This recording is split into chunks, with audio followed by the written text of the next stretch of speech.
L-inċident fejn il-Junessa attakka t-tifel fil-kumpless tal-annimali f'Monte Cristo l-ħadd wara nofsinhar qed jittieħed b'serjetà kbira mill-awtoritajiet. Tant il-Charles Polidano sit tal-istabbiliment għamel lejl miżmum id-depo fejn kien interrogat.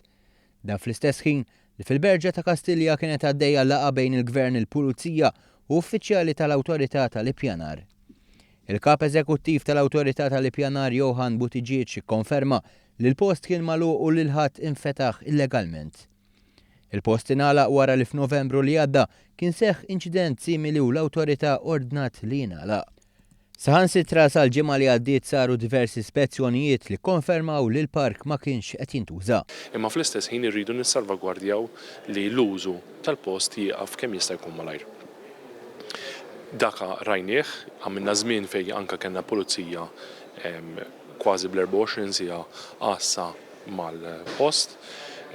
Kien tneħħa il-pulizija għaliex ovvjament kellna l-assigurazzjonijiet u mill-ispezzjonijiet li għamilna dejjem jirriżulta li kien hemm il-post kien magħluq. Għalkemm l-awtorità hija determinata li tara li l-avviżi ta' nfurzar ikunu attwati, din mhix xi ħaġa mill-aktar faċli. Ovvjament ma jistax jingħalaq iżżu għaliex da l-annimali trid magħhom.